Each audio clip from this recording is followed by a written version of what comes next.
GridironNow.com, National College Football Analyst Mike Huguenin, and I hope you're doing well. Welcome back to Tuscaloosa. Yeah, thanks for having me on. Looking forward to this. Absolutely. It's been a little bit since we've connected and talked some college football, and we'll talk about what's happened here in Tuscaloosa.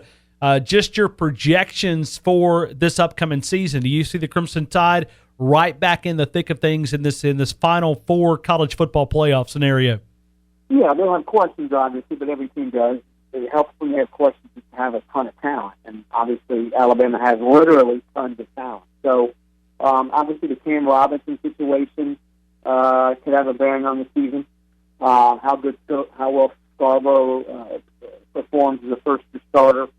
How well either Barnett or whoever wins the quarterback job plays is going to have a role in how the season goes. But this is going to be another great defense. The receiving core is excellent. I think Jared Dieter is going to be a gigantic addition. That kid is really good. I'm assuming O.J. Howard has the ball in his hands a little bit more often this year. Again, there are questions about Alabama, but there are questions about every single team in the country. And Saban's track record, if I'm an Alabama fan, I'm quite comfortable with there being unanswered questions going into the season. When you look at Alabama for a couple of minutes, it's the change that took place when Nick Saban went and brought Lane Kiffin into Tuscaloosa was a change that, if LSU makes that change, they're probably right in the same scenario, winning championships as well. But, credit to Nick Saban for being able to adapt and evolve with a game of college football. Yeah, I think that another team that I think Bielema did that last year when he went out and hired Dan Enos. I think Bielema and Saban, if they had their druthers, would run the ball 2/3 of the time. But I think both are smart enough to realize college football is ever-changing. Kiffin unquestionably has ramped up the Alabama passing attack. The last 2 years, Alabama's known for the most yards in its history with first-year starting quarterbacks. And I think that's why, I was asked the other day on another show, who are you more confident in? Are you more confident in Cam Cameron and Brandon Harris as a coordinator-quarterback combo, or Kiffin and whoever he chooses to start, whether it's Bateman or whether it's Barnett? And I said Kiffin and the Alabama guy, because going off the last 2 years, Kiffin can get a quarterback to do what he needs to do. And going off the last 2 years at LSU, I'm not confident at all that Brandon Harris and Cam Cameron can get the job done when you have to complete a pass. I mean, they got Leonard Fournette in the backfield. They have a tremendously athletic group of receivers, a defense that's filled with potential first-round picks, and yet I don't think they win the division because I have no faith in their quarterback or in Cam Cameron to get that quarterback to make plays. You wrote an article talking about hot seat and coordinators, and you put Cam Cameron there at number one, and I don't think anybody's going to disagree with that. But let me go to number two here. Jeremy Pruitt at Alabama. And you talk about if the defense doesn't play, if it falters, all the blame is going to fall on Pruitt. How do you see this transition going down as far as Jeremy Pruitt making that transition, replace longtime assistant Kirby Smart? Well, I think the transition so far has gone extremely well. Obviously Pruitt is a great high-level recruiter. He's a good X's and O's tactician. He knows the Alabama defense. He's coached under Saban, and I think, frankly, that adds to the pressure. I think the assumption is, okay, everything's going to be exactly the same. We're not going to falter one iota. But if there is a faltering, again, I think it's all going to be on Pruitt, and he's not. The hot seat was the pressure's on this guy, and I think I think he's fine with it. I think he's going to succeed, but I think that pressure is there again. If something happens to the Alabama defense in a negative nature, all the abuse is going to be heaped on Mr. Pruitt. Saban is bulletproof, as well he should be. Just like last year, they lose to Ole Miss in a game in which they turned it over 5 times. And it was a little bit on why is the offense turning it over 5 times, but a lot of stuff I heard was Kirby Smart's defense. What the heck was wrong with these guys? So if Alabama loses a game this year, my assumption is Pruitt's going to get just a ton of criticism. Yeah, now look at Jeremy Pruitt, and from the players that we've spoken to, it's really like Lane Kiffin, the transition from Doug Nussmeier to Lane Kiffin. It seems to be a little more player-friendly. Kirby Smart loved to make adjustments with a nanosecond prior to the ball being snapped. And at times that prevented the communication from coming in. If you look at Jeremy Pruitt, strike record, he's not too bad against the kryptonite that's been Nick Saban, these mobile quarterbacks that can also throw the football. Yeah, and again, I think that his background, he worked at Alabama for Saban. He understands what Saban wants. He understands Saban's team, and he's extremely knowledgeable about the players he has under. A lot of these guys on the team were there when he left. So, again, I think the transition, by all accounts, has gone extremely smoothly. Pruitt, I think, is a little bit more intense in some respects than Smart. But yeah, I don't foresee Alabama's defense falling off one iota. But again, if it does, Pruitt's going to be the guy that bears the brunt of the criticism. When you go to the SEC East, Tennessee is certainly the spotlight, but I think it even starts a little bit deeper than that. It goes that defensive side of the football with Bob Shoop and what he can do in his first year there as a Volunteers defensive coordinator. Yeah, Shoop is a gigantic upgrade over John Jansick. I think all you need to know about John Jansick, he was a guy who was a defensive coordinator at an SEC school.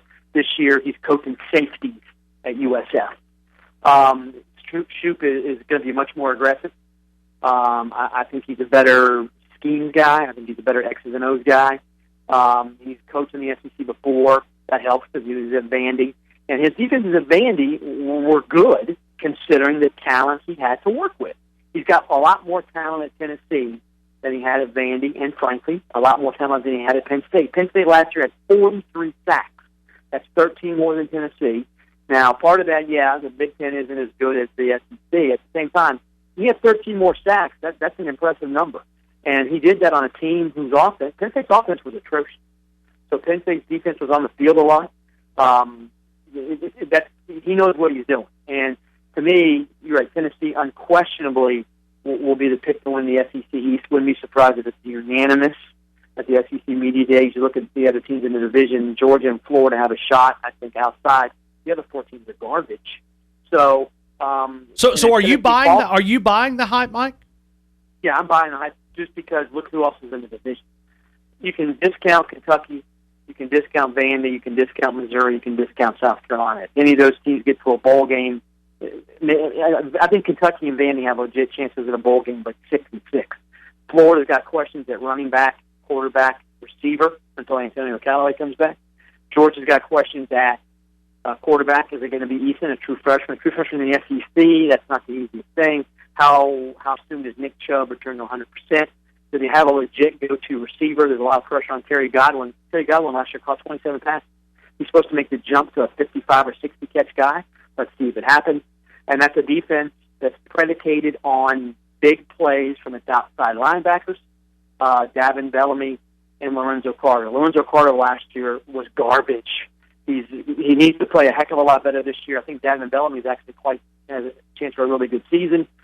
Interesting secondary there, but there are a ton of questions at Georgia. And Tennessee, by far, the fewest questions in the East. I think the biggest concern I would have as a Tennessee fan, my defense is going to be a lot better. How much better will my offense be?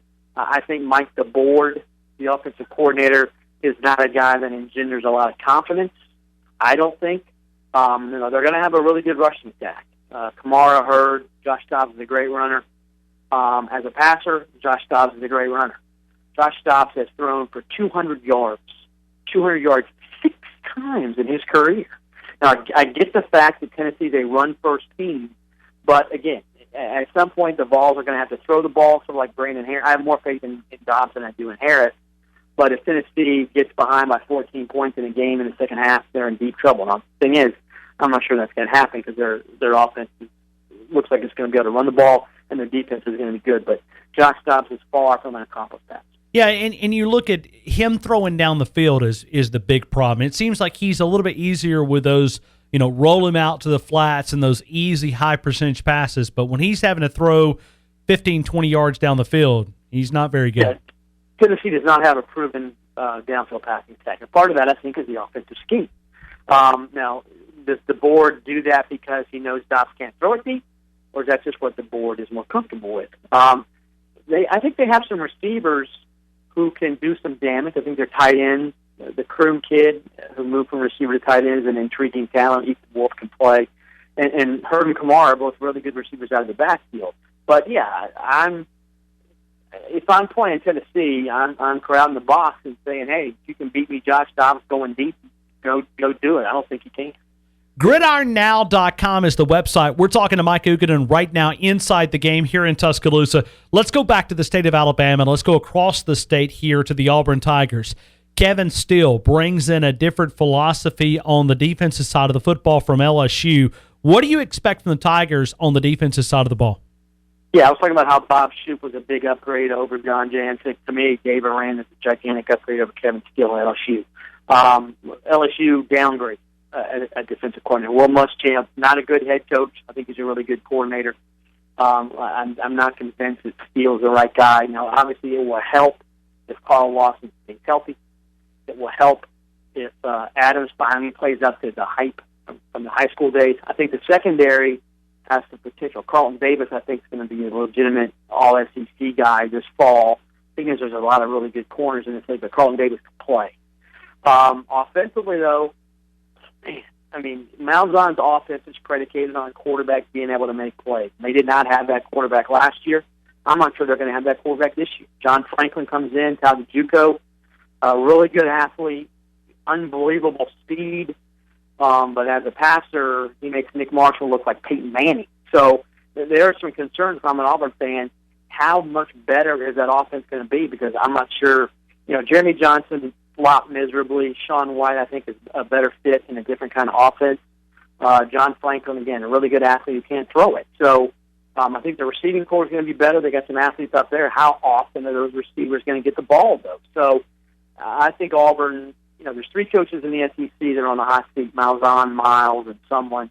Malzahn, to me, is on the hottest, even though he signed that extension. Yeah, what do you think the win total he needs to get to feel safe? 8. I think if he goes 8-4, he's fine. You think they can get to 8? I'm not convinced they can.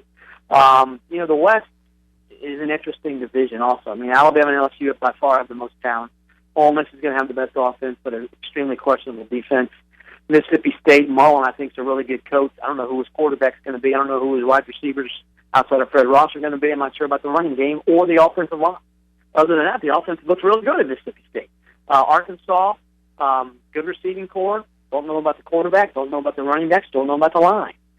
Texas A&M, don't know about the quarterback. Don't know about the running backs. Don't know about the offensive line. So a ton of questions in that division, but I still think Auburn, I can see Auburn finishing last again. I can't see them finishing higher than 4th. Thing is, they finish 4th and go 8-4. I think Malzahn's back, but I'm not sure they can get to 8 wins. Mike, who do you have winning the SEC? Alabama. Yeah, I think it's Alabama, and Tennessee, LSU are the top 3 teams. I think Ole Miss is number 4. Again, Ole Miss. If Ole Miss had a defense, it would be dangerous. I just don't think that much of that defense. I don't think their corners are that good. I don't think their linebackers are that good. They're counting on a graduate transfer from Oregon State, Rommel Maggio, to be a huge contributor at linebacker. I don't know how good he really is. They're going to miss Kim Dichie, as inconsistent as he was, because opposing teams had to worry about him. I think Breland Speaks can be a good player, but he's not Kim Dichie. Marquise Haynes is a really good pass rusher, but I think you can run right at him because he's so light. Tony Connor's back to 100%. That's a gigantic help. I don't know if he's going to be. I can see a true freshman playing a lot at safety for Ole Miss. But yeah, I think Alabama and LSU are the top 2 teams. Tennessee, the 3rd best. I think Alabama and Tennessee are going to play twice. But I think everybody thinks that. So because the East, again, outside of Tennessee, boy, every team in the SEC East has gigantic flaws other than Tennessee. But I think Alabama and Tennessee are the 2 best.